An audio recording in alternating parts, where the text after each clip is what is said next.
Okay, so I think we'll start. So, greetings, everyone. My name is Carol Lee Smith. I'm a lawyer in Toronto and one of the co chairs of the FASD Justice Committee. I'm here with our presenters, Judge Mary Kate Harvey and Jonathan Rudin. And on behalf of the FASD Justice Committee and our presenters today, I want to welcome you all who are joining us for FASD and the Justice System, a Better Understanding. Before we begin, we want to acknowledge that for many thousands of years, the land on which we live and work has been the home and traditional territory of First Nations, Inuit, and Métis peoples. The land where a number of us are here in what is now called Toronto is the traditional territory of the Huron-Wendat, the Haudenosaunee, and the Mississaugas of the Credit. So as I said, we have people joining us for the live webinar from across Canada and the United States and from as far away as Australia. And we want to recognize and acknowledge all these lands are home to many diverse Indigenous peoples. And we're grateful to have the opportunity to live and work and learn in these communities and on these territories. So our presentation today will cover some background information about FASD and diagnosis, and then focus primarily on a criminal justice system experience. We recognize, though, that people are joining us from a number of areas of work, and we welcome questions from everyone, and we'll get to as many as we can. Please use the Q&A button at the bottom of your screen to ask your questions. We'll be taking the questions from the Q&A, and I'll be watching for your questions as we go, so you can enter them as we go, and we may be able to address some of them as we go. We're also going to allow some time at the end for questions. The webinar is being recorded and will be posted to the website fasdjustice.ca. So it'll be available to anyone who wants to see it. Presenters are going to use slides to guide the discussion, and we will email you the presentation if you're attending the live webinar following the webinar. And now it's my pleasure to introduce the Honorable Judge Mary Kate Harvey of the Provincial Court of Manitoba. Judge Harvey presides over the first FASD court in Canada in Winnipeg and has been very active on issues regarding FASD and the justice system for many years. And Jonathan Rudin is the program director at Aboriginal Legal Services based in Toronto and co-chair of the FASD Justice Committee. Jonathan's also the author of Indigenous People in the Criminal Justice System, which won the Walter Owen Book Prize from the Canadian Foundation of Legal Research in 2019, and the second edition of which has just been released in 2022. So thank you both very much for being here, and I turn it over to you. Thanks very much, Carol. So welcome, everyone. This is sort of an outline of what we're going to cover today. We're going to do a quick overview. Many of you know a lot of these things, but we just want to ground everyone in the same sort of basic set of knowledge. We want to talk about diagnostic terms because there's a lot to unpack with those terms.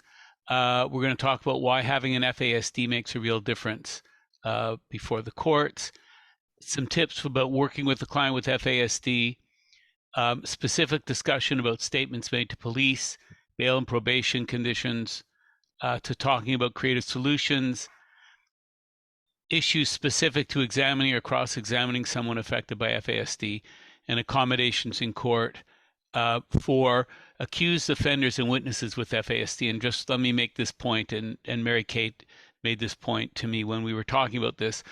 There's often a focus in these discussions on accused people and offenders, which is certainly the case, and we'll be talking about that a lot. But of course, people who are affected with FASD come before the court as victims. They come before the court as witnesses. And whatever work you do in the justice system, whether you're a Crown, defense counsel, a support person, you will be there'll be people affected with FASD who are involved with the justice system. So even sometimes when we're talking specifically, perhaps the discussion may say offender, that a lot of this will apply more broadly. So let's start with the overview. And again, we'll do this fairly quickly because most of you know this. So FASD is a form of brain damage, and it arises from PAE. We love acronyms in this area, so prenatal exposure to alcohol. We don't know the prevalence level of FASD in Canada, and that is important to understand.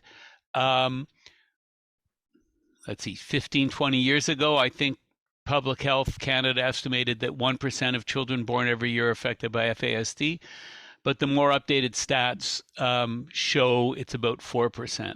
And I just want to speak to this issue, and then I'll turn it over to Mary Kate for some comments. But I was involved in a project. I am involved in a project. I am peripherally involved. I am the fifth author on a very interesting project that's being done out of McMaster University. And they're looking at a detailed examination of cases, reported cases that speak about FASD. And they looked at the case law in Canada from 2012 to the first half of 2020. And they looked at cases where terms like FASD and PAE were mentioned, and they found 350 cases. 3/4 of those cases came from BC, Alberta, Saskatchewan, Manitoba, and the Yukon. Now, 75% of people affected with FASD do not live west of Ontario. That's clearly not correct. Additionally, in 76% of these reported cases, the individual before the court was identified as an Indigenous, and in almost all the other cases, there was no mention of race at all. And I say this because I work at Aboriginal Legal Services and because we're very involved with FASD issues. It is always important to point out that FASD is not a uniquely Indigenous issue. One can get the sense that it is if you rely solely on reported cases. So if you keep up on the case law and if you're interested in case law updates, we have them on the FASD Justice website. But if you just look at case law, you'd think the only people who are affected by FASD are Indigenous, and they all live west of Ontario. And I actually happen to know for a fact that people consume alcohol in Ontario, Quebec, Ontario, Nova Scotia, New Brunswick, PEI, and Newfoundland. And there is no reason to think, even though there aren't many reported cases from those jurisdictions, that people are affected by FASD there as well. Mary Kate? Well, I think it's a really good jumping off point. And I know we have people from all over the world who are participating in this webinar. I have been involved in the study and the court work around FASD since shortly after my appointment in 2000. And I can say that I think part of the reason why there is more awareness, at least in Manitoba, is because for many years we have had some access to FASD diagnosis. And I've always said, and the doctors have always said, services and everything else flows from a diagnosis. So even early on, and although it was limited to individuals under the age of 12, Manitoba had what was then called the Clinic for Alcohol and Drug Exposed Children. So there was this awareness and this understanding that it was out there. But I can also tell you that I've been involved in studies and conferences since that time, really in locations all over the globe. And number one, since the turn of the millennium, the amount of information and awareness on this issue has skyrocketed. And that's a good thing in the sense that it allows us to address what was otherwise an unspoken about or issue, or one where people just didn't have access to the information that they needed. And the studies that we're seeing from all over the globe are showing exactly the same results. And I think that that's interesting. Australian studies on prevalence in the justice system, the Manitoba Penitentiary Study, there are very limited prevalence studies, but they are all showing the same thing. And so Jonathan's point is very, very well taken. It's, it's not an indigenous thing at all. It is related to the consumption of alcohol, and that spans every economic group and every other group in our society. So this actually leads, I think, to an important discussion, because you talked about the diagnostic program in Manitoba. And one of the things that can be confusing for people are the diagnostic terms, because over the years, there have been many different terms developed, and different countries have their own terms. So do you want to talk a bit about the diagnostic terms, Mary Kate? Well, yes. And really, when we started, there was FAE, sort of that generalized term. I think there was a couple of others. Then it morphed into a breakdown of the diagnostic terms, referencing whether or not there was any facial features that clearly identified an individual as having an FASD diagnosis. So somebody with FAS was considered to have all of the cognitive challenges, all of the deficits, but also demonstrated facial features, facial dysmorphia, which was consistent with alcohol exposure. What has been learned over the years is two very important things. First of all, in terms of the facial features being dysmorphic, there's a very, very limited period of time during which alcohol exposure occurs for those features to be affected. And it's literally, and the doctors have been able to narrow it down to a number of days in during the pregnancy. But so if you're don't happen to be drinking during that period of time, you don't necessarily have those features. So then it became confusing, because people were saying, well, if somebody is ARND, is that alcohol-related neurodevelopmental disorder? Is that like a lesser form of FAS?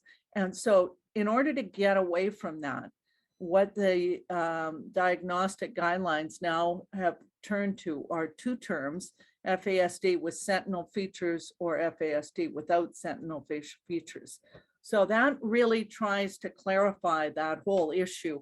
You can have the facial features and have exactly the same deficits as someone who doesn't have dysmorphic facial features, but it throws you off in terms of recognizing it, and more importantly, in terms of addressing the deficits. And that's really the important thing.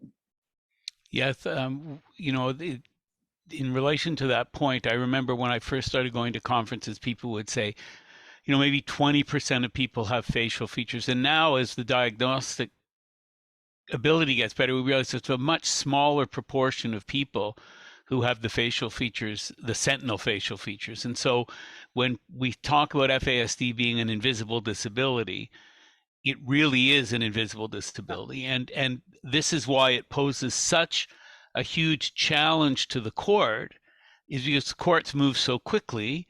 You can go be in and out of the system without anyone knowing.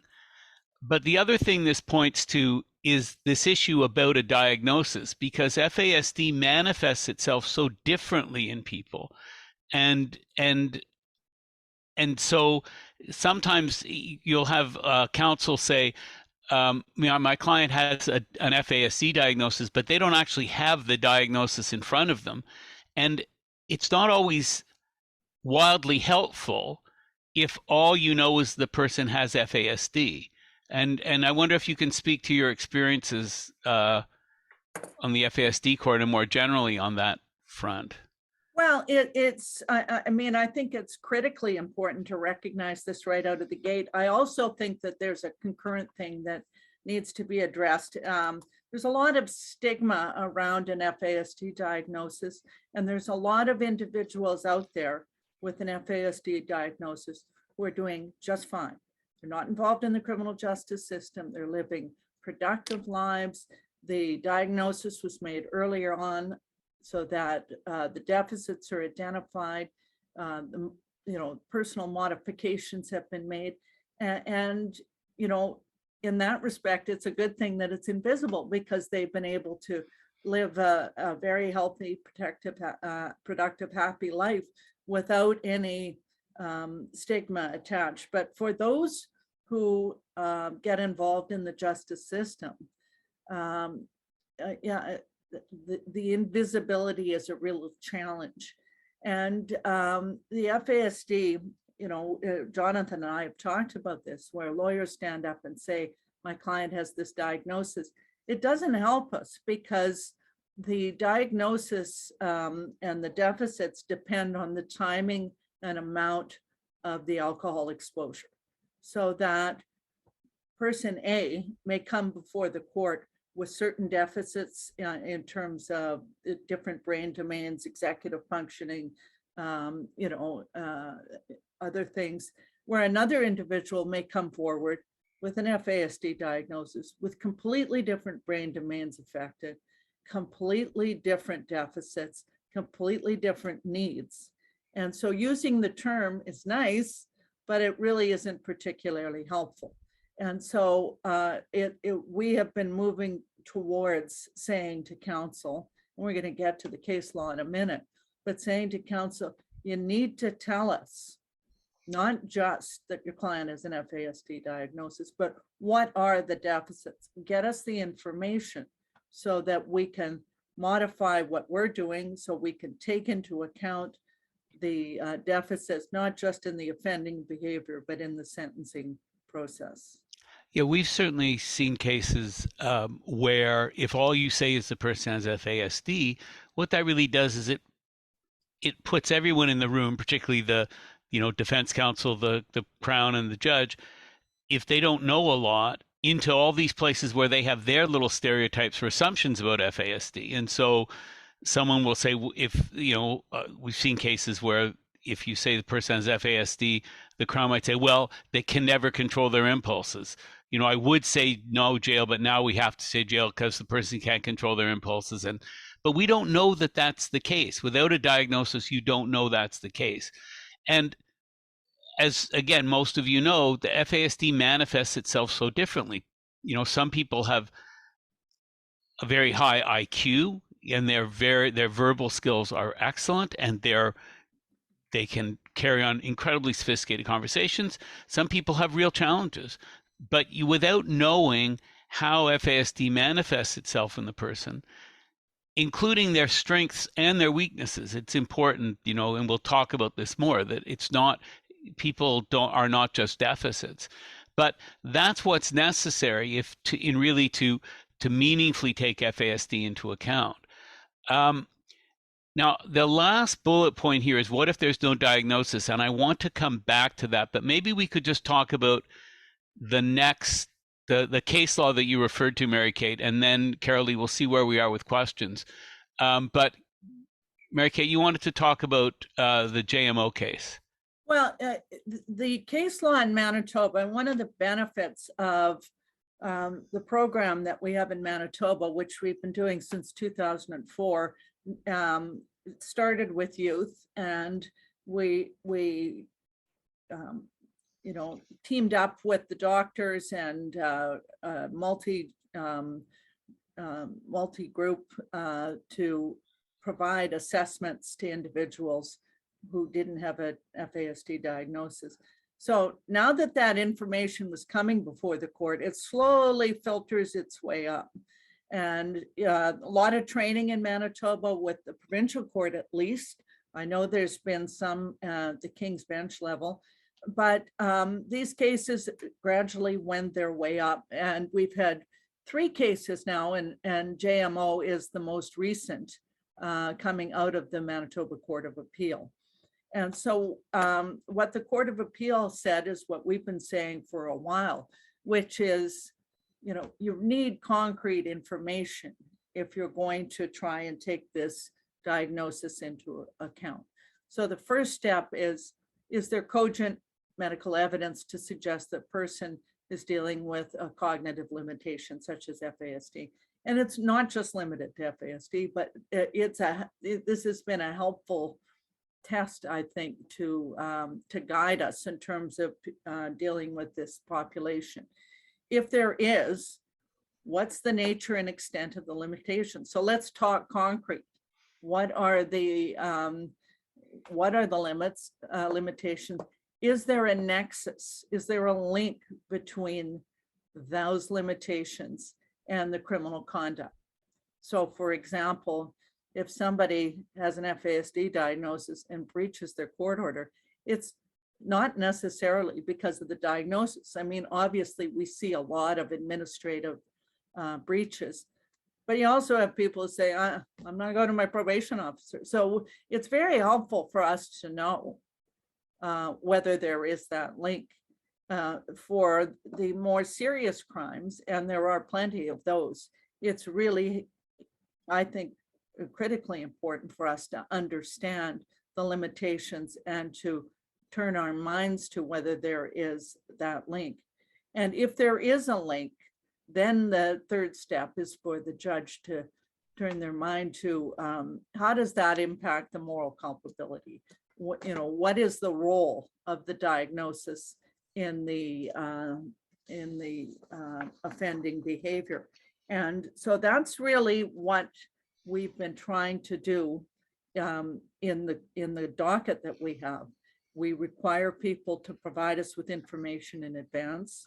We have an FASD team that works with the offender before and after, and they try and put a plan together. But we also, address those specific links between the offending behavior and the diagnosis, because the reports we get, and many of the reports you may get, are medical assessments. So the doctor who assesses an individual, either as a teen or younger or as a young adult, won't necessarily be turning their mind to the criminal activity. It may be an assessment that was done 5 years before, but what they do provide is this information about the individual, and then we apply it depending upon the offending behavior. Now, I know the challenge that exists for many people is that getting a diagnosis is incredibly difficult. In Ontario, as in much of Canada, as an adult, most health plans do not pay for the diagnoses. So if you didn't have a diagnosis when you were younger, you're not going to be able to provide a diagnosis. And so one of the issues that arises, what do you do if you have someone who you believe is affected by FASD, but you don't have a diagnosis? And let's face it, that will be most of the people who are affected with FASD. And certainly what we have done at Aboriginal Legal Services,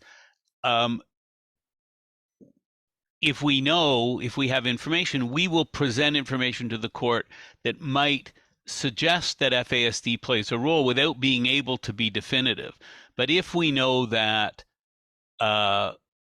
we can get some confirmation of maternal consumption of alcohol, prenatal consumption of alcohol, and then we look at the person's behavior, what we're trying to say to the judge in let's say, a GLADU report is, maybe you want to look at this behavior differently in that it may not be as willful as you think. So while a diagnosis would be ideal, if you can't have a diagnosis, it's useful to be and important to be able to say, here's why we think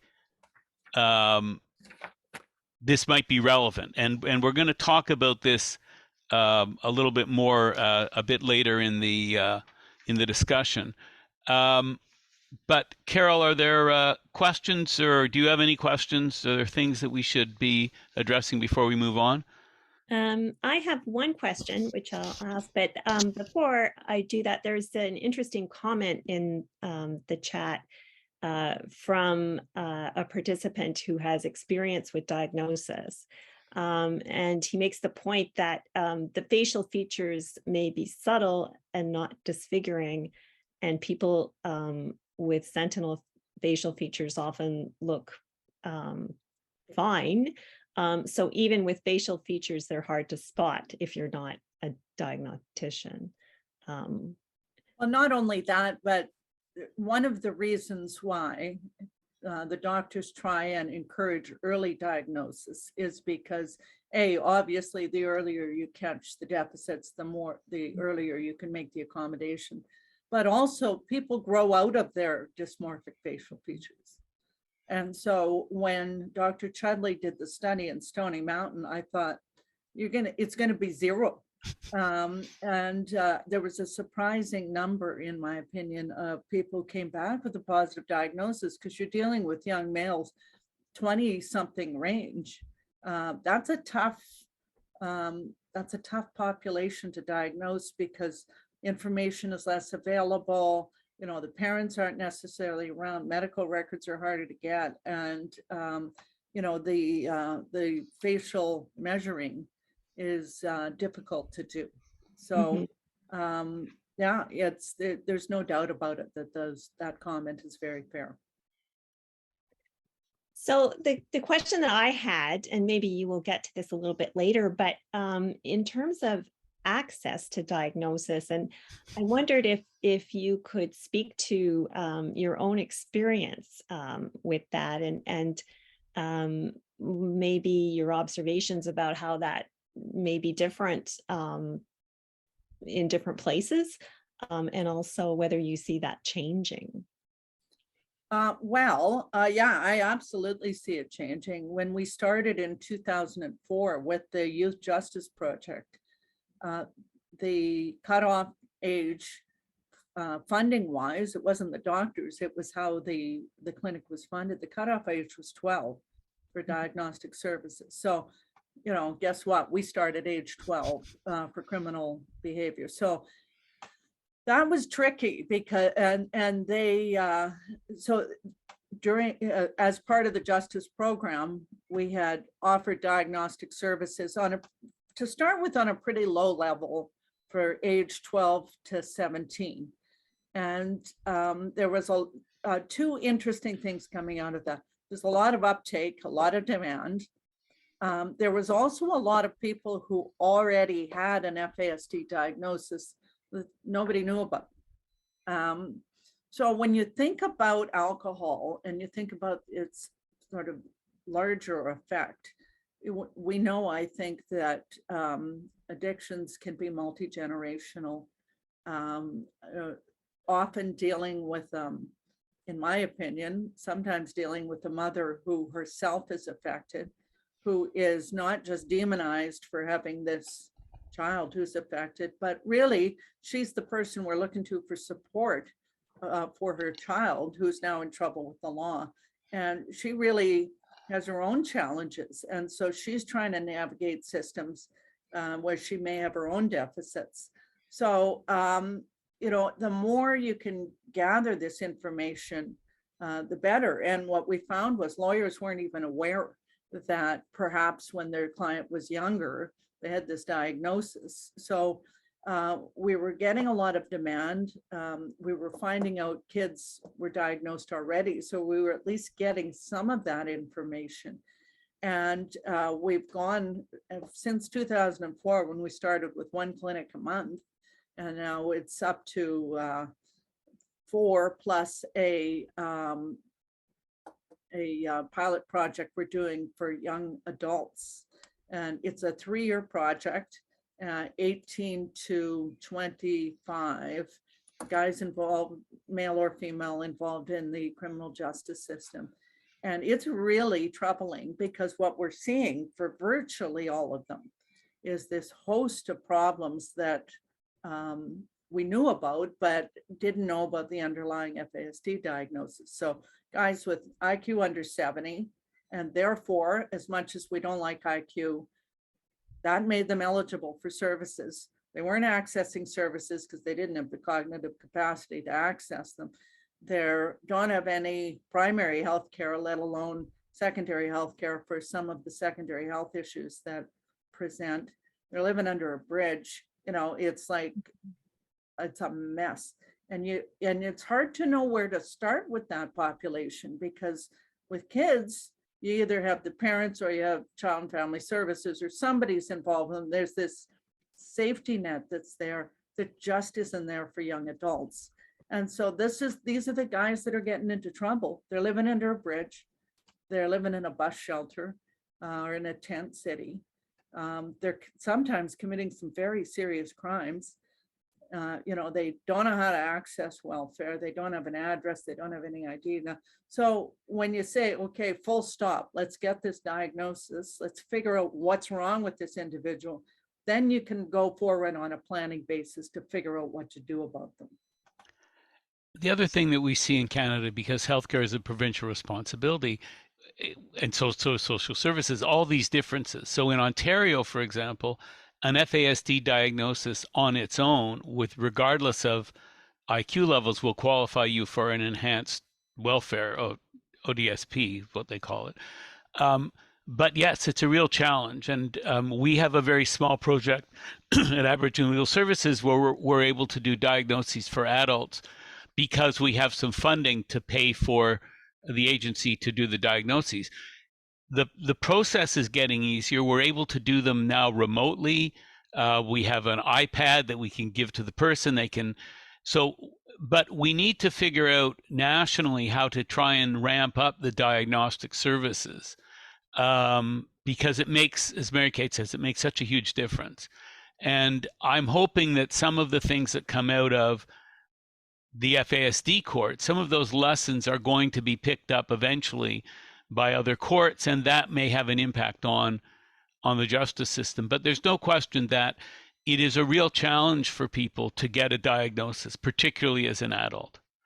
And this then leads to the next slide, which is talking about working with someone who is an FASD. How do you work with an FASD affected client? And this is more directed for defense counsel or Crown attorneys, because if you don't know your client is affected by FASD, then you're obviously not going to be able to make any proper representations for them. And one of the challenges I think that we face in the criminal justice system is that it is such a time limited process.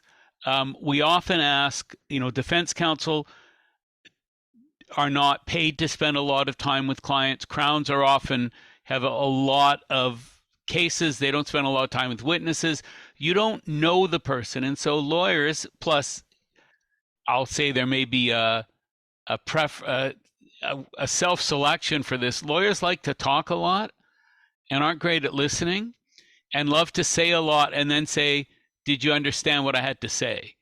And then taking either silence or a nod as a yes, go on and pat ourselves on the back and think, okay, we've done our job, and I guess things are okay, and they understand what I said.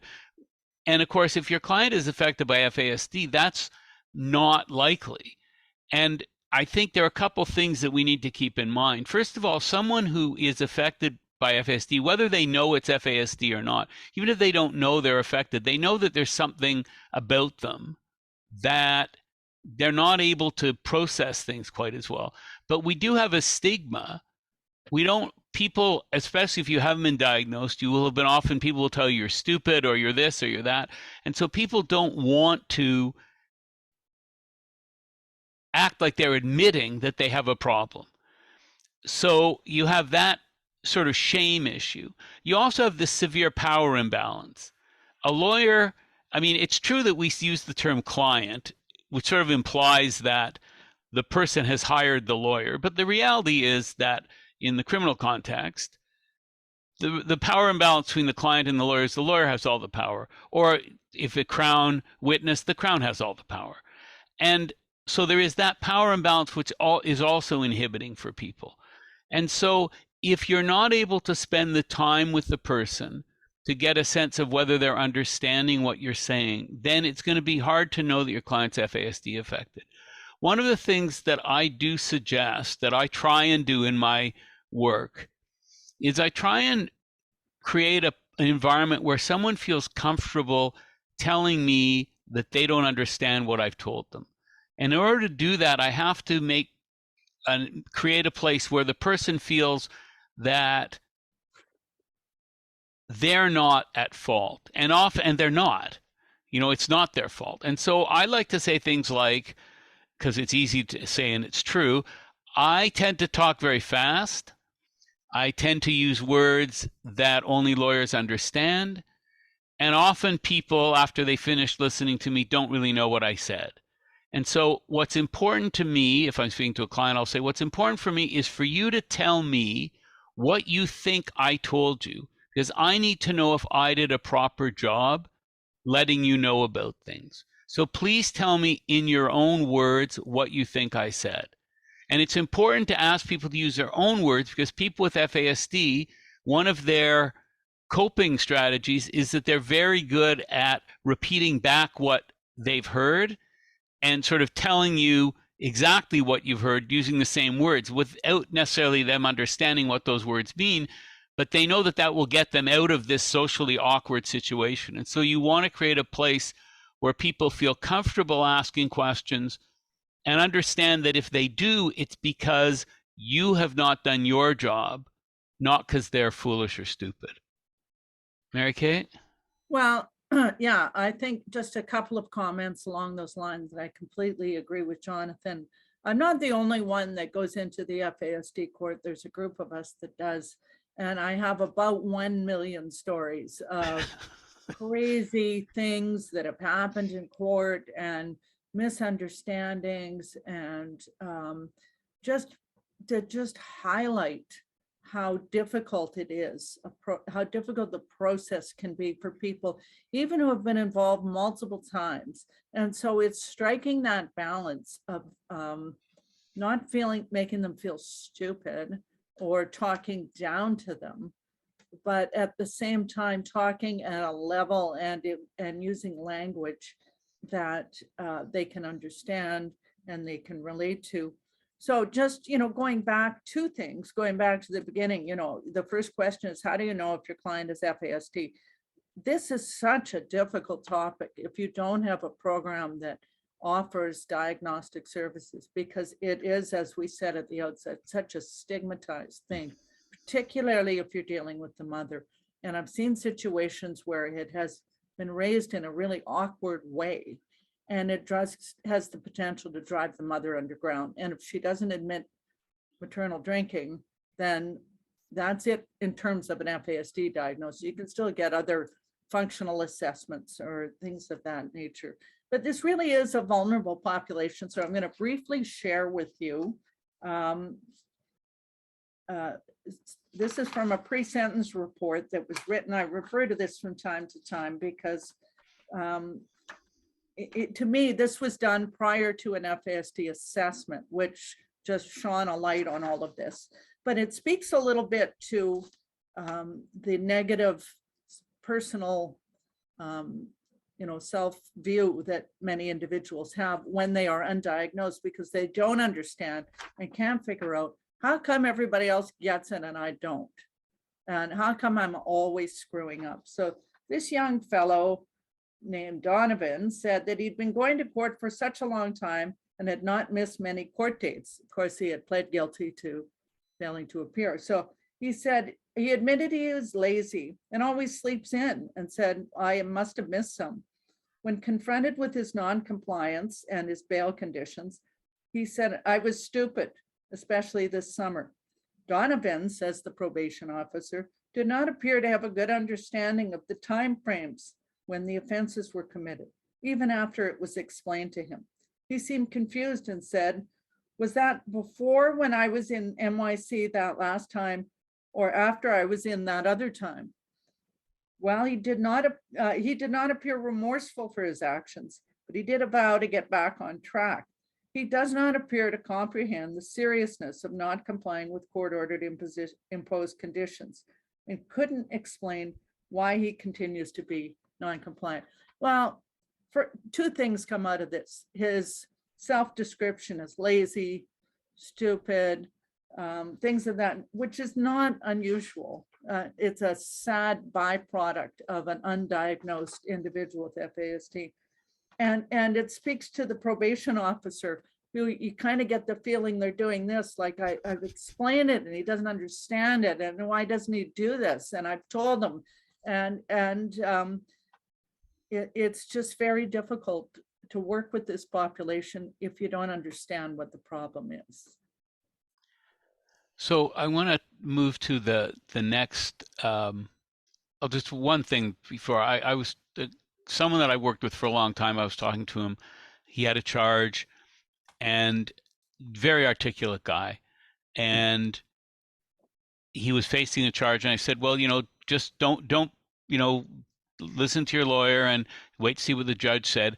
And he said, well, the Crown said it's going to be X. And I said, yeah, but wait. And he'd been involved in the justice system, to get to the point that you made earlier, Mary Kate, that people have been involved in the system a lot. And he said, yeah, I know, but it's the Crown who makes the decisions. And I wanted to say to him, well, it isn't, except in his experience, that's exactly what happened, because the Crown would make a recommendation and the judge would accept it. So it's not surprising that he doesn't get these things. Again, not just because it's FASD, just because those are his lived experiences. So let's talk about, we've been talking about people before the court, but let's move back a step. Because this, I think, is really important to talk about people with FASD who come to the attention of the police are often vulnerable to false confessions. And Mary Kate, do you have some experience here, or do you want to share some of your thoughts on this?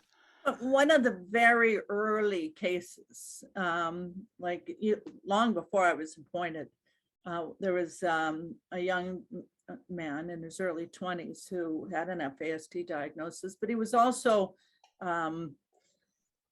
played with matches a lot. And so there were a lot of garage fires and things like this, and he became the central focus of many police investigations. So on one of the trials, he was brought, the police had taken him to a back alley where a garage had burned down. And they said to him, Kelly, did you burn this garage down? And he said, well, I guess so, because it's the only one in the back alley that's burned down. And so, a confession. And the judge said, that's not a confession. I mean, know your audience, right? So I think that it's tricky in terms of statements, whether it's a complainant or someone making a statement. I'm always hesitant when I hear people say, oh, an FASD diagnosis, they confabulate. Well, not everybody with an FASD diagnosis confabulates. It goes back to that issue of knowing what the deficits are, looking at the circumstance as a whole, look at the environment when the statement is taken, look at the kind of questions and ask yourself, hey, is there any even unintentional confusion built into the way in which this individual is being questioned? Yeah, I think, it's particularly a challenge because police engage in questioning that often will lead people, particularly with FASD, to confess. So there's a reference to the Reid technique, which is eventually will fall out of favor with the police. But it's a way of asking people questions, but it does assume that everyone being asked is fully cognitively capable. And it's a process where you're telling people, where you can lie to people and say you have evidence when you don't. It sort of tells people, come on, tell us what really happened, you'll feel better, all of these sorts of things. And if you have FASD, if you're affected by FASD, one of the things, there are a couple of things. One, often being in a small room isn't great. You're being interrogated is not good. You may not have eaten or slept properly. Plus, people are asking you questions that you know what the answer is supposed to be. The answer is supposed to be yes. And if you give them the answer they want, you will be removed from this place that you don't want to be in. So it's very easy to say yes to those questions, and then for that to be turned into a confession. There's a reference here in the slide to a case called Pora and the Queen, which I know there's one person at least signed up. I don't know if they're here, but from New Zealand. And Pora is a notorious case from New Zealand. Mr. Pora was a Maori man who was convicted of a murder that he did not commit, although he confessed. And that confession was used twice to convict him. And it was not till the Judicial Committee of the Privy Council in Britain, which still exists for those of you who study Canadian constitutional law and wonder about that.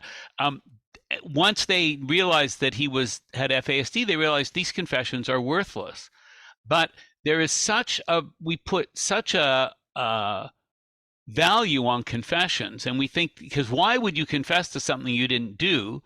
And so false confessions are a real issue. And I don't have it in the materials here, but I can refer you to Kerry, Kerry Watkins, who was for a long time a police officer with the Toronto Police and did a lot of interrogation work, and is now doing his doctorate at Osgoode, has written a number of papers on the issue of confessions. And he did a paper, relating to FASD, which is worth finding, to talk about these sorts of issues. So if you're defense counsel and you're told he confessed and you have some concerns whether your client has FASD or not, look at the video, look at the transcript, see the way the questioning was directed, because there may be many reasons why that confession should not be allowed to stand. And if we can move to the next part, the other end of the criminal justice system, which is bail and probation conditions. And Mary Kate, you talked about this earlier when you talked about Donovan and other people. There is this concern that people with FASD often have trouble dealing with bail and probation conditions. So do you want to talk about some of your experiences with that, what works and what doesn't? Yeah, I mean, we, as part of the sort of program that we do, we meet from time to time with the frontline workers. And, one of the things they said is, gee, it's really too bad sometimes. I'm not talking about somebody who just blows off his conditions and goes AWOL or whatever, but although that certainly can happen. But, they said it's really too bad. You get somebody stabilized and they're living somewhere, and you remind them at courts tomorrow morning, and then they forget to go. And then a warrant is gone. And now how do you get the warrant, and then they get scared and they take off. I almost feel like we should have like some 1-888, I screwed up or something like that. And just, and so I think that there is an increasing awareness for this population that you got to take into account some of the challenges when you look at whether or not you issue a warrant right away. Do you wait? Do you give them a chance? If the warrant does go, do you bring them back? But what we have found, I think, generally, is that conditions aren't necessarily a bad thing, but it really depends on the individual. And I guess this goes back to, and I'm harping a little bit about, use of that diagnostic information. And so, as an example, I had one young fellow and the Crown said, well, we want him to do some community service work. And he was there with one of the FAS workers. And I said, do you think he is able to do this community service work? And the worker said, absolutely. In fact, it'll be the best thing for him, but he'll never make it without someone taking it. So that changes the conversation. So who's there in support of him? How is he, what are his living situation? How are we going to structure this so he can actually comply with that portion of his sentence, which according to the worker would be very good for him, but at the same time, not set him up to fail by saying, you're gonna have to report at this time, and knowing that he'll never remember. Similarly, individuals who, have a curfew or things like that, they, sometimes that's the best thing for them. How do you remind them that they're supposed to be home by curfew? Well, a lot of people have cell phones these days, and cell phones have an alarm on them. So what's wrong if his curfew is 10, setting the alarm for 9:30 So there's some trigger, or a $9 Casio watch if they even still make them. But things like that, just that little trigger can help someone comply. And it's the end of the day, we have so many administrative offenses in our system. And you see so many people who have breach, and then they're bail denied. And yet it's not a willful ignoring of conditions. It's a real inability or a challenge to follow the conditions. We have a number of years ago developed a series of icons in Manitoba that the probation and bail officers work with the individuals, and they can even put a little sticky on their order that help to explain what the conditions are. And you have to have a crystal ball to know whether somebody would have otherwise breached but for the icons. But what we're told is that it's a very helpful tool to explain conditions. The probation orders we hand out, the bail orders, they tend to whoa, there's a lot of words on that piece of paper.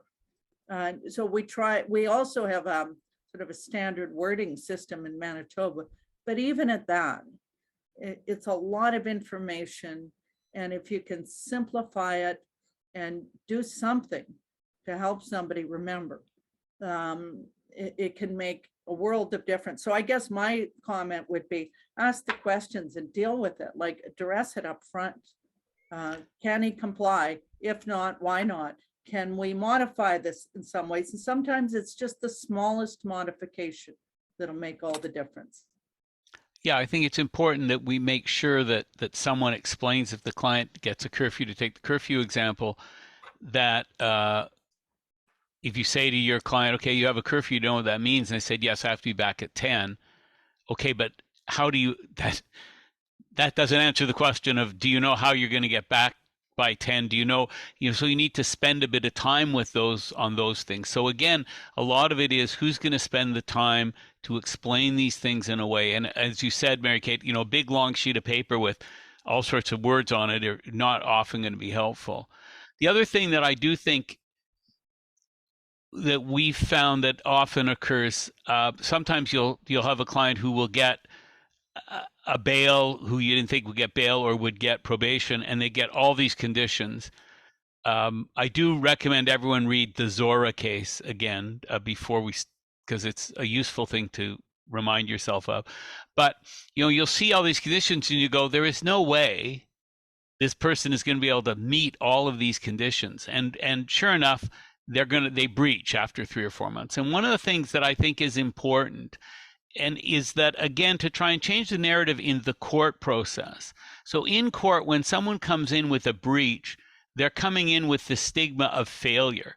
Oh, look, they failed again. When often what's happened is they've done a whole lot of really good things. And what's happened is they've screwed up on this one thing, but they've actually done a whole lot of good things. And so it's very helpful when you get back to court to explain to the Crown or initially or to the judge, say, I know he's back here or she's back here and you think they failed, but look, in the last 4 months, they've got housing, they've done this, they've done that. There's been a lot of progress, and in a polite way sort of suggest maybe the problem was the condition as opposed to the person, or maybe the condition was fine, but there's a reason why. There may not be in law a reason to justify what happened, but to explain it. So you want to try and put things in a context, again, because the court system moves so quickly. And when people come in with breaches, we're already assuming that they've done that they failed.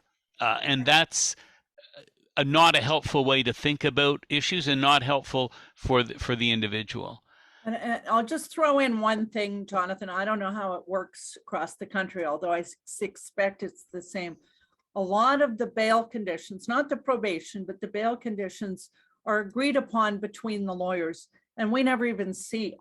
It's a magistrate, a JJP somewhere. And so I remember being a young lawyer and thinking, my goal is to get this guy out. And so if the Crown has a laundry list of conditions, I'm going to agree and I'll deal with it next week or next month or well, okay, I get it. But I think that it's really helpful. And I know everybody's busy, but it's really helpful to turn your mind to these things up front and say, wait a minute, do we really need an abstain condition? Do we really need a curfew with this guy? The offense was 2:30 in the afternoon. And so you want to avoid bail conditions as punishment. And then you get this sheet. And sometimes, when you're in bail court, somebody's breached 3 or 4 times. Now they're in front of us. And you can't help but wonder, what on earth is going on here? Like, why are all these conditions in place for anybody, but particularly for somebody who has cognitive deficits? Now, I've certainly, the flip side is I've had programs that say, we need these conditions and we need them in the bail order or the probation order, because this is what we need to communicate to this guy, that if he's going to work within our program, he's got to follow these rules. And, there is an articulated reason why the certain conditions are there. That's fine. And we're going to work with him to follow those, because this is how we're going to keep him out of trouble. And a curfew, for example, might be part of that. But if it's just, okay, what do we got? Let's check off boxes 1, 3, 5, 7, 11, 12, 14, and 15. And I know that that's what happens sometimes because people are busy. So lawyers, it's on you to think up and be mindful about these things. Carol Lee, any thoughts? Right. So we have a question here, which I'll ask at this point. You may say more about it later too, but it's related to what you've been talking about and broader too. So given that people with FASD are in the criminal justice system often because of the disability and the lack of support that they've had over their lives, can you say anything about the legal, how legal tests look at the link between the disability and the offending behavior? So you're asking about that whole nexus issue, like? Yeah, I think that's what the question is getting at. Yeah. That's a tough one, isn't it? And I think I'm sorry, I was multitasking. I can see Dr. Abchudley put a question and a comment in, and just a shout out to Dr. Chudley and Dr. Longstaff. They were involved in the youth justice program right from the outset. And if it wasn't for those two, I don't think we'd get the whole thing off the ground. So it's really, and I'm glad you're participating. The nexus thing is tricky. And I know that some lawyers complain that the reports don't spell out nexus. So for example, if you have, I did a case recently where there was a diagnosis of autism spectrum disorder, and it was privately obtained. And the lawyer had provided all the information about the offending behavior to the doctor, and they said, hey, comment on this. And the doctor in his report talked about the diagnosis and talked about the link to the offending behavior. It's there in black and white. We don't necessarily get that in an FASD diagnosis because, as I said, at least in Manitoba, what we see are diagnosis done as a medical report. And it's up to us, it's up to the lawyers to discuss, hey, he has impulse control problems. He's easily led. He doesn't understand cause and effect easily. All these different things. And then you look at the offending behavior and say, well, there was a group of guys and they dared him to go to the 7-Eleven for this robbery. And it was an impulsive thing on behalf of all of them. And he didn't really understand the risk that the clerk was in. So it's not spelled out for you like it would be in a private report, but you can see that there's a link. And it is sometimes the case where Crown Counsel will acknowledge, look, there's obviously a link between this offending behavior and the deficits. Now let's talk about sentence, because without proper planning and programming, this guy's a risk to the community. If he's going to rob 7-Elevens, even if he does the same one 3 days in a row, which we've seen, it's a risk to that clerk because he's going in with a knife, he's making threats, and what are we going to do about it? Even if he's got a lower sort of sense of moral culpability in terms of understanding the offense in the way that somebody wasn't cognitively challenged, it decides to jack up a 7-Eleven would be. It's apples and oranges, but it's still a risky behavior. What do we do about that in sentencing? So again, it kind of changes the conversation a little bit when we're in court. So I don't know whether that answers your question. It's a tricky question. Yeah. So I'd like to move to mindful of the time, because we could spend hours here, but mindful of the time.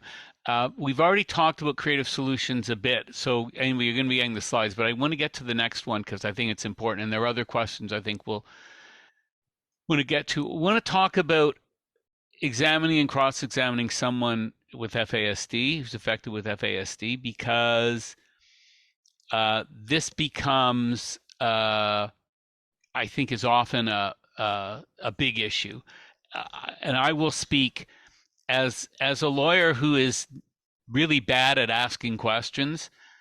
So I am routinely asked by the court, after I ask a witness a question, routinely asked by the judge if I can repeat the question. And I can't even repeat the question because it's so convoluted that I've lost myself. But we do, again, part of the time issue is we do often put a whole bunch of things into a sentence and ask for a yes, no, or a quick answer.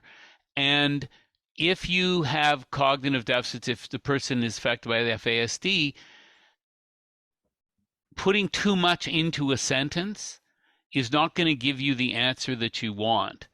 And so there are two examples in the on the slides, and this comes from a publication that there's a link to on the slides, so you'll be able to get to it. It's quite helpful publication. But so it's not uncommon to hear someone say the witness for the Crown saw two men running from the store with a stereo. Or did you hear the witness from the Crown who say they saw two men running from the store with a stereo? Now, some people might say, well, I heard that, but I only saw one person, but there are three different concepts in that sentence. And so if you're trying to get at, if you want the witness to be able to answer, you want to get them to answer the three sentences. Break the sentence down. Don't assume someone's going to be able to combine all of these very different thoughts. And the other example, which is, again, a very common question, is the man with the scar you saw at Jimmy's house party that night the same one who came to your house the next morning? Now, I've asked questions like that before. But again, that's a whole bunch of stuff in one sentence that if someone has FASD, it's going to be very hard for them to respond to. And if they say yes, you don't really know what they're saying yes to, because you're asking a whole series of questions.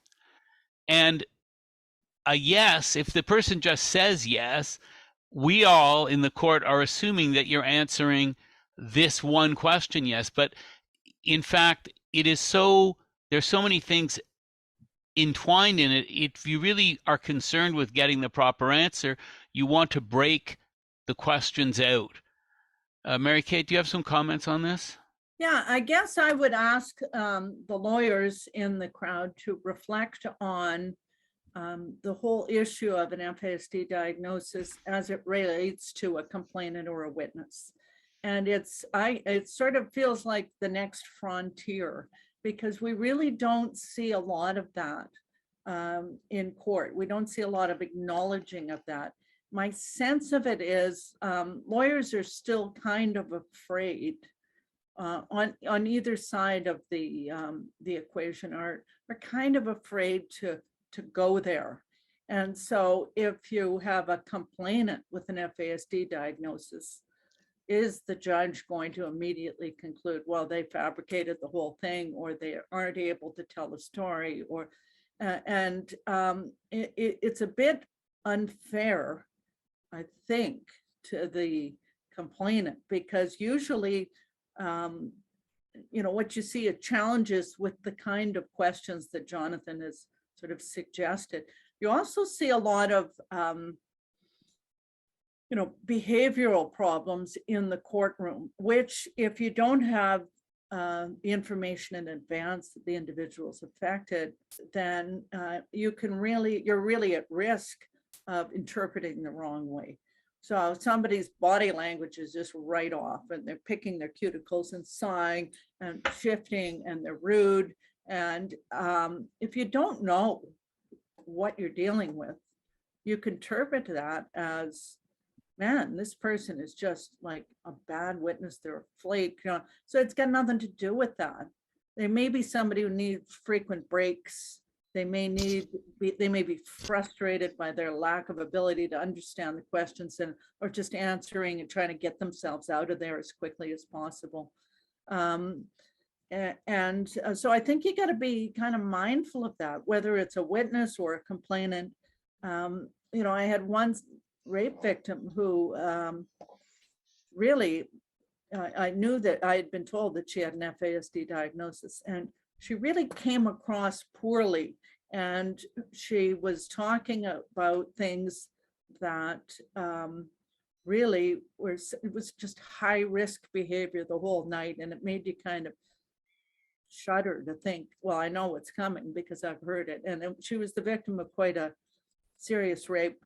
But she was able to sit down with the police sketch artist and produce a sketch that was amazing. Now, there was no issue that she was raped. She had throttle marks around her neck, the petechiae in her eye were broken. She had a hard time describing sort of some of the surrounding things, but her visual strengths were so high and so acute that she was able to provide that kind of information.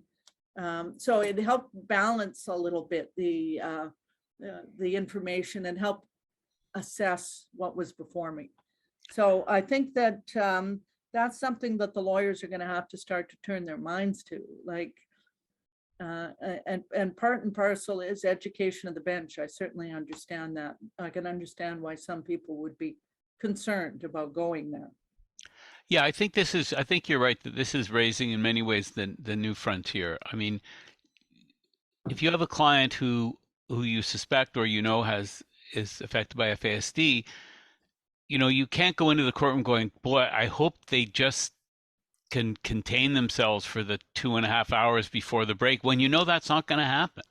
So maybe what you have to do is you have to say to the court, my client has FASD. Well, if the accused, will be making submissions about that later. But you need to know that they need accommodation. And this is what the accommodation is. And, it's not hard if the person, if we know the person's deaf or the person's has sight issues, we will make accommodations for people. But you'll also need to get a sense of what accommodations a person will need. But we need to think about these things because if you don't alert the court to these issues, then there are going to be problems. There is an interesting case from it's a decision in the Ontario Court of Appeal, but it came from a Ontario Superior Court case called Mumford. It was a dangerous offender hearing, and Mr. Mumford was diagnosed after many years in prison. He was finally diagnosed with FASD, and he testified at his dangerous offender hearing. And it was a long hearing. It was 16 days, and he testified for a day and a half. And the Crown sort of submitted at the end that, he was evasive and he was lying. And the judge concluded that the weaknesses in evidence are probably due to the normal passage of time and the consequences of having FASD. But if we don't ever talk about it, if we just going to pretend that, cross our fingers and hope that the offender or the accused person or the witness, that somehow they're going to get through this and no one's going to know, but they're still going to be able to give their testimony, that may not work. Now, I think it's going to be a challenge for the court as well. What do you do if the Crown comes to you and says, here's my witness, she has FASD, what's defense counsel going to ask? How are you going to resolve these things? But they are very live issues. There's certainly live issues. And I think it's, as I say, that's going to be the next sort of area for all of us to conquer. But just dealing with the behavior of the accused, we've seen in the FASD docket where we do dispositions and we take pleas and sometimes bails. I mean, I've had people get up and walk out because it's just too much to sit there. We had an occupational therapist who came and looked at our courtrooms, and she said, what you really need is chairs that rock because it's easier.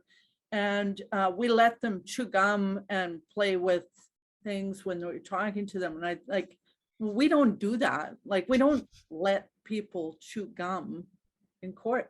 And so if you're fidgety and you're not sitting still and you're sitting in a hard bench and you're not, you're already dealing, you're behind the start line to begin with.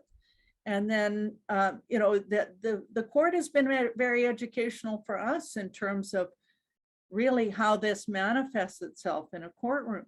So, people with just poor interpersonal skills. One gal, my colleague was sentencing her, and they were in a big discussion with all the supports about what do we do? Do we put her on probation? What conditions? And then my colleague said, wait a minute.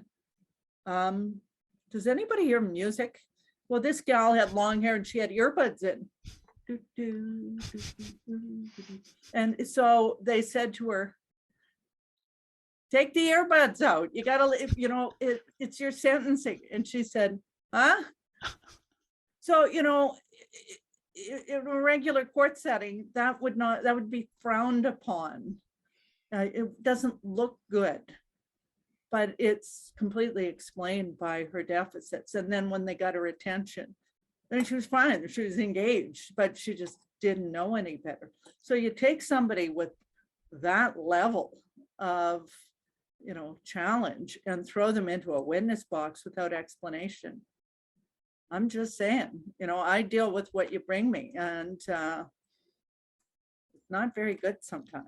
No, I think you're right, and we need to think about how the court itself is perpetuating essentially systemic problems on these individuals. And as you said, our rigorous enforcement of what we perceive to be decorum, and you have to be quiet in the court. But so many courtrooms, there's so much stimulus going on. I think about people walking in and out of the court, doors opening and closing. It's just, you're supposed to not respond to this, but it's just, there's so much going on. And so these are in some ways, this session is called a better understanding, but these are some of the things that we need to think about as we think about the court system, and how the court system itself can be part of the problem. But as Mary Kate has found with her FSD court, how it can also be part of the solution. And we need to start finding ways of integrating the lessons that we're learning from the FASD court more generally across the province. Now, again, mindful of time, I just want to, so I want to go to Carol and see about questions as we're getting close to the end. This will be sent to you. These are 10 ways to modify your approach to be FASD informed. This for everybody, and this is a useful set of tips. This session was brought to you by the FASD Justice Committee, and I would be remiss if I did not highlight our incredibly useful website, which is fasdjustice.ca. It is a bilingual website. You can access it in English, you can access it in French. A lot of really helpful tips and case law and all sorts of really great information. And so I mean, admittedly, Carol and I are the vice chairs of this committee, but nevertheless, I commend it as subjectively as I can. Carol, we have about 10 minutes, so and I mean, Mary Kate and I can talk for another hour, but are there other questions that we should be addressing? Okay, so one of the questions is about written resources available for lawyers and other justice system professionals, including police. So I will continue the very objective comments about fasdjustice.ca. On that website, you'll find information that's about, basic background information about the FASD diagnosis, and there's specific sections for policing, corrections, and the other areas of the justice system. That's how the website is designed. It also links to the sources that are the basis of the information that's contained within the site. So we do our best to present as much reliable and balanced information as we can, and target it to those different areas of the system. Mary Kate, do you have some favorite resources beyond the website? I think your website's great. We have a lot of, I think what it comes down to is where are you right now in the world and what's available. Like there's lots of general information out there, but I think what we learned from the beginning is you have to start asking questions about what's available in your region and what's not available. And if it's not available, why not? And so when we started the justice program, we blew the doors open and said, everybody come to this meeting. Let's see what's there and what isn't. And let's see what gaps need to be filled in. I think you will probably find that there are more people out there willing to help than you realize, but they don't know how to get at the court system. It's not really their place. And if you ask that question and start moving forward, you might find that there's more available than you realize. Jonathan, did you want to add more to that? Because some of the comments and questions that are coming in are about the experience of health and social services systems having failed people with FASD, and that resulting in the person getting into the criminal justice system. Also, some comments about how if someone experiences like a jail experience in the structure there for a low-level offense and then maybe out on good behavior but comes back not having experienced continuing supports. Any further comments? Yeah, we have how you reach out? We have a program that's been going for a few years now, where we have an FASD worker, and her job is to work with FASD affected clients in Toronto, or people we suspect. And in the beginning, it was a challenge. As Mary Kate talked about, a number of the clients that we were referred to were living in Toronto in the Don Valley, like they were, and we're not, for safety reasons, she's not going to go in there, but it was hard to find people. But once she established a relationship, it's amazing what happens when people do have someone consistent in their lives who can be concerned just with them. So she's worked, even through the pandemic, she continued to, she was not working remotely. She would work safely, but she would go see clients. But, we've had clients with FASD who had their children returned, people whose offending behaviors have really slowed up because there's someone they can talk to. They have assistance getting housing. I mean, this sort of connection becomes really important. Someone who can take them to their appointments. So we have one client who has a whole slew of issues, and when his appointments come up, they just call the worker. They don't call him, they call the worker, and she's able to help.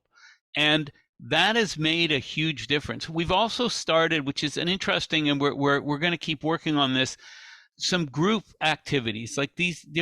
We always have food, and we bring people together, and to have crafts, to do a bunch of different things, sometimes to talk about maybe addictions issues, but not like, let's have an addictions group. But Mary Kate and I were talking about this recently. Mary Kate and I don't hang out all the time, but when we do hang out, we just always talk about FASD.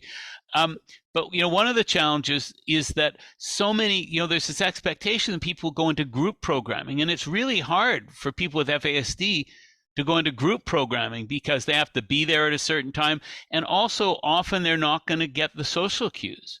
We had worked with a guy who had FASD, and we worked really, really hard to get him into a treatment program, and he was kicked out the first day because he disclosed something there that was true.